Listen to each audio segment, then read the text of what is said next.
امثال اور اس کا 23واں باب جو 35 آیات پر مشتمل ہے۔ جب تو حاکم کے ساتھ کھانے بیٹھے تو خوب غور کر کہ تیرے سامنے کون ہے۔ اگر تو کھاؤ ہے تو اپنے گلے پر چھری رکھ دے، اس کے مزیدار کھانوں کی تمنا نہ کر، کیونکہ وہ دغابازی کا کھانا ہے۔ مالدار ہونے کے لیے پریشان نہ ہو، اپنی اس دانش مندی سے باز آ۔ کیا تو اس چیز پر آنکھ لگائے گا جو ہے ہی نہیں؟ کیونکہ دولت یقیناً عقاب کی طرح پر لگا کر آسمان کی طرف اڑ جاتی ہے۔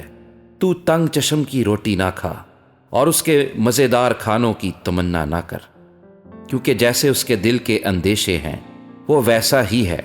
وہ تجھ سے کہتا ہے کھا اور پی، لیکن اس کا دل تیری طرف نہیں۔ جو نوالا تو نے کھایا ہے تو اسے اگل دے گا، اور تیری میٹھی باتیں بے سود ہوں گی۔ اپنی باتیں احمق کو نہ سنا، کیونکہ وہ تیرے دانائی کے کلام کی تحقیر کرے گا۔ قدیم حدود کو نہ سرکا اور یتیموں کے کھیتوں میں دخل نہ کر، کیونکہ ان کا رہائی بخشنے والا زبردست ہے۔ وہ خود ہی تیرے خلاف ان کی وکالت کرے گا۔ تربیت پر دل لگا اور علم کی باتیں سن۔ لڑکے سے تادیب کو دریغ نہ کر۔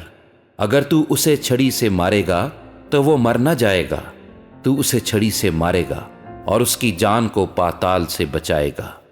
اے میرے بیٹے، اگر تو دانا دل ہے تو میرا دل خوش ہوگا، اور جب تیرے لبوں سے سچی باتیں نکلیں گی تو میرا دل شادمان ہوگا۔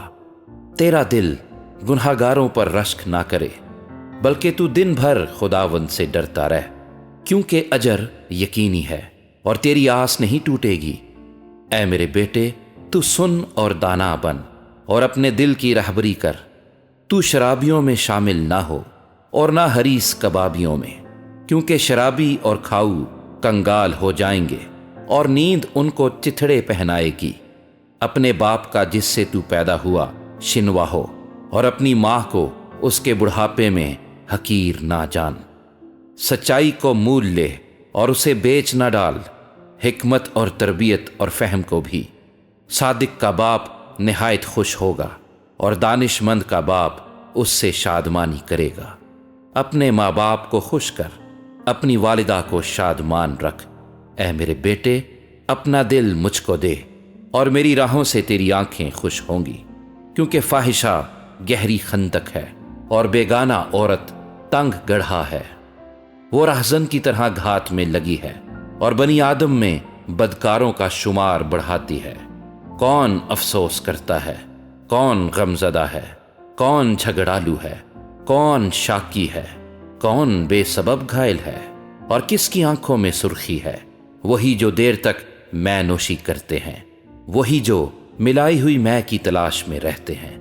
جب مے لال لال ہو، جب اس کا عکس جام پر پڑے، اور جب وہ روانی کے ساتھ نیچے اترے تو اس پر نظر نہ کر، کیونکہ انجام کار وہ سانپ کی طرح کاٹتی اور افعی کی طرح ڈس جاتی ہے۔